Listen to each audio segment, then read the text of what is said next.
Hi friends, welcome to my channel. என்னடா ஸ்டார்டிங்லேயே பவுலும் ஸ்பூன் இருக்குன்னு பார்க்குறீங்களா? சாப்பிட போகிறது இல்லை, ஹோம்மேட் எரேசர் தான் பண்ண போகிறோம். அது ரியலாக ஃபேக்கான்னு பார்த்துடலாமா? நீங்கள் ஆல்ரெடி இதை ட்ரை பண்ணி பார்த்துருந்தீங்கன்னா கமெண்ட் பண்ணுங்கள். புதுசாக ட்ரை பண்ணி பார்க்கலான்னு இருக்கேன் அப்படின்னு யோசிக்கிறவங்க இந்த வீடியோ ஃபுல்லாக பாருங்கள். கடைசியாக வீட்டில் எரேசர் பண்ணலாமா வேண்டாமான்னு நான் உங்களுக்கு சொல்கிறேன். மோஸ்ட்லி யாரும் வீட்டில் எரேசர் பண்ண மாட்டாங்க, அது நம்ம கடையிலே வாங்கிடலாம் தான் யோசிப்போம். இப்போது இந்த வீடியோவை பார்த்துட்டு எத்தனை பேர் அப்படி யோசிச்சுட்டு இருக்கீங்கன்னு கமெண்ட் பண்ணுங்கள். இப்போது நான் எப்படி எரேசர் பண்ணேன்னு பார்த்துடலாமா? வாங்க காட்டுறேன். எங்கள் வீட்லேயே கொஞ்சம் யூஸ் பண்ணாத பவுலாக தான் நான் பார்த்து எடுத்திருக்கேன். அதே மாதிரி தான் ஸ்பூனும். அதுக்கப்புறம் வேஸ்ட்டாக ஒரு கம் இருந்துச்சு, அதை வச்சு தான் ட்ரை பண்ணி பார்த்துருக்கேன். பவுலில் கொஞ்சோன்னு ஃபஸ்ட்டு ஃபெவிகம் ஆட் பண்ணிவிட்டு அதுக்கப்புறம் ஒரு ஸ்பூன் மட்டும் சுகர் ஆட் பண்ணியிருக்கேன். சுகர் ஏன் எல்லோரும் ஆட் பண்ணுறாங்கன்னா கொஞ்சம் பேஸ்ட் மாதிரி வரும்ல, அதுக்காக தான் ஆட் பண்ணுறாங்க. அதுக்கப்புறமா நல்லா மிக்ஸ் பண்ணிகிட்டே இருக்கணும்.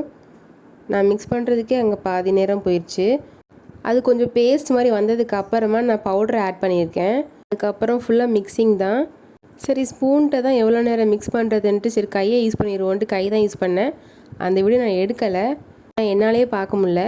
அதுக்கப்புறமா ரொம்ப நேரம் மிக்ஸ் பண்ணிகிட்டே இருக்கும்போது இந்த மாதிரி உங்களுக்கு மாவு மாதிரி வந்துடும். நம்ம மாவு பண்ணதுக்கப்புறமா உருண்டையாக பண்ணுவோம்ல, அந்த மாதிரி தான் எடுத்து பண்ணேன். அதுக்கப்புறமா அதை ரெக்டாங்கிள் ஷேப்பில் ஷேப் பண்ணி நான் உங்களுக்கு காட்டுறேன், நீங்களே பாருங்கள். நம்ம கடையில் வாங்குகிற எரேசரை அமுக்கி பார்த்தா உங்களுக்கு ஸ்ட்ராங்காக இருக்கும்ல, அதே மாதிரி தான் இதுவும் இருந்துச்சு. அந்த இதில் ஒரு டிஃப்ரென்ஸுமே இல்லை. சரி, இப்போ செக் பண்ணி பார்த்துருவோமேன்னு பார்த்துருக்கேன், நீங்களே பாருங்கள் அழிக்குதா இல்லையான்ட்டு. உண்மையாக சொல்ல போனால் உண்மையாகவே அழிச்சிச்சு. நான் இது பொய் சொல்லலை, இது நான் எடிட் அப்புறம் ஃபில்டர் எதுவுமே பண்ணலை, உங்களுக்கு அப்படியே தான் காமிச்சிருக்கேன். ஆனால் இது ஃபுல்லாக நான் ரியல்னு சொல்லிட மாட்டேன், ஏன்னா அது எரேசர் அளவுக்கு நம்ம அழிக்கும்னா அழிக்காது, பட் அழிச்சிச்சு. நம்ம இந்த ரப்பர் பேண்டை வச்சு அழிப்போம்ல, அந்த மாதிரி தான். இதை நீங்கள் ஃபன்னாக ட்ரை பண்ணி பார்க்கணுன்னா ட்ரை பண்ணி பார்த்துக்கோங்க. பட் மிக்ஸ் பண்ணும்போது தான் உங்களுக்கு ரொம்ப பொறுமை வேணும். நான் வீடியோ ஸ்டார்டிங்கில் சொன்ன மாதிரி தான், இது ரியலாக ஃபேக்கான்னு கேட்டிங்கன்னா 30% வேணால் ரியல்னு சொல்லலாம். பட் இதுக்கு 100% ரியல்னுலாம் சொல்லிட முடியாது. நீங்கள் இந்த எரேசருக்கு எவ்வளோ % கொடுப்பீங்கன்னு கமெண்ட் பண்ணுங்கள். இந்த வீடியோ பிடிச்சிருந்துச்சுன்னா மறக்காமல் லைக் அண்ட் ஷேர் பண்ணுங்கள். முக்கியமாக சப்ஸ்கிரைப் பண்ணுங்கள். பாய்.